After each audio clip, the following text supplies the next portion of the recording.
Suit room അല്ലായിരുന്നു ആദ്യത്തേത്. പക്ഷേ ആ സമയത്തുണ്ടായിരുന്ന ടെൻഷനും എല്ലാം കവർ ചെയ്തൊരു വളരെ കാം ആൻഡ് ക്വയറ്റ് ആയിട്ടുള്ളൊരു ഡെലിവറി ആയിരുന്നു എനിക്ക് സെക്കൻഡ് ഉണ്ടായിരുന്നത്. ശരിക്കും ഒരു സെറൈൻ മൊമെൻ്റ് എന്നൊക്കെ പറയുന്ന പോലത്തെ ഒരു അവസ്ഥയായിരുന്നു.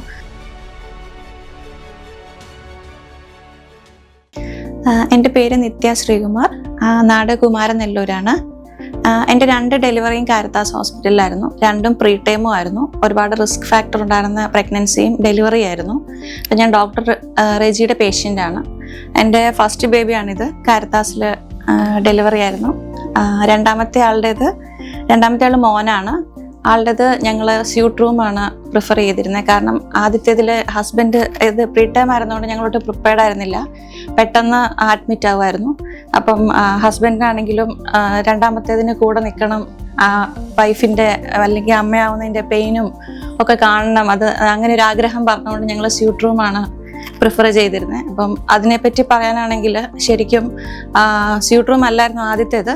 പക്ഷേ ആ സമയത്തുണ്ടായിരുന്ന ടെൻഷനും എല്ലാം കവർ ചെയ്തൊരു വളരെ കാം ആൻഡ് ക്വയറ്റ് ആയിട്ടുള്ളൊരു ഡെലിവറി ആയിരുന്നു എനിക്ക് സെക്കൻഡ് ഉണ്ടായിരുന്നത്. ശരിക്കും ഒരു സെറൈൻ മൊമെൻ്റ് എന്നൊക്കെ പറയുന്ന പോലത്തെ ഒരു അവസ്ഥയായിരുന്നു. വളരെ സൂത്തിങ് ആയിട്ടുള്ളൊരു മ്യൂസിക് ബാക്ക്ഗ്രൗണ്ടിൽ പ്ലേ ചെയ്യുന്നു. കുറേ സിസ്റ്റേഴ്സ്, അവർ ശരിക്കും നമ്മൾ പറയേണ്ട കാര്യമില്ല, നമ്മുടെ ഫേസ് കണ്ട് നമ്മളെ ആശ്വസിപ്പിക്കുക എന്നൊക്കെ പറയില്ലേ, അതുപോലത്തെ ഒരു ഫീലിംഗ് ആയിരുന്നു. ശരിക്കും പേടിയില്ലാണ്ട് ഒരു ഡെലിവറി എന്ന് പറയുന്നത് എനിക്ക് സെക്കൻഡ് ഡെലിവറി ആയിരുന്നു. അതിന് എന്തായാലും കാരിത്താസ് മാതായുടെ ക്രൂവിനോട് ഫുൾ ഞങ്ങൾ താങ്ക്ഫുൾ ആണ്. അതുപോലെ ഞങ്ങൾ സ്റ്റേക്കാണെങ്കിൽ ചൂസ് ചെയ്തത് ഇവിടുത്തെ ഡീലക്സ് റൂമാണ്. അത് ശരിക്കും ഒരു ഹോസ്പിറ്റൽ എന്നുള്ള ഒരു ഫീലേ ഞങ്ങൾക്കില്ല. ഞങ്ങളുടെ വീട്ടിൽ തന്നെ നിൽക്കുന്ന പോലെ. ഇപ്പം കുഞ്ഞിനെ ഒരു ഫ്യൂ ഡേയ്സ് NICUവിലായിരുന്നു. NICUവിൽ ചെന്നിട്ടാണെങ്കിലും വീട്ടിലെ അമ്മമാരെങ്ങനെയാണോ കുഞ്ഞുങ്ങളെ നോക്കുന്നത് അതേ ഫീലോടെയാണ് അവിടെ സിസ്റ്റേഴ്സ് കുഞ്ഞുങ്ങളെ നോക്കുന്നത്. ശരിക്കും കാരിത്താസ് ഹോസ്പിറ്റൽ എന്ന് പറയുന്നത് ഞങ്ങളെയൊക്കെ സംബന്ധിച്ചൊരു ഒരു ഡിവൈൻ ഏരിയ ആണ്. ഇവിടുത്തെ ഡോക്ടേഴ്സ്, ഇവിടുത്തെ സ്റ്റാഫ് ശരിക്കും നമുക്കൊരു ടെൻഷൻ ഇല്ലാതെ ഞങ്ങൾ എന്താ പറയുക ഒരു ലൈഫിനെ ഭൂമിയിലേക്ക് കൊണ്ടുവന്നിരിക്കുകയാണ്. അപ്പം അതിൻ്റേതായ ഇപ്പം മോളാണെങ്കിൽ 33 വീക്സിലുള്ളതാണ്. പക്ഷേ അവൾ കുറച്ച് നാൾ NICUവിലായിരുന്നു.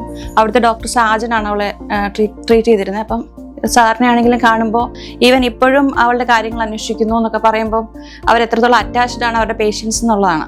ഒരു പ്രൊഫഷൻ അവർ എത്രത്തോളം എൻജോയ് ചെയ്യുന്നു, അതിനെ അവർ എത്രത്തോളം കെയർ ചെയ്യണു, അതുപോലെ ഓരോ പേഷ്യൻറ്റിനെയും അവരുടെ മാനസികാവസ്ഥ മനസ്സിലാക്കിയാണ് കെയർ ചെയ്യുന്നത്. ഞങ്ങളെയൊക്കെ സംബന്ധിച്ചെന്ന് പറഞ്ഞു കഴിഞ്ഞാൽ എന്ത് കോംപ്ലിക്കേഷൻ വന്നാലും ഇവിടെ വന്നാൽ അതിനൊരു ഫലം കിട്ടും എന്ന് ഞങ്ങൾക്ക് പൂർണ്ണ ബോധ്യമുള്ളൊരു സ്ഥാപനമാണ്.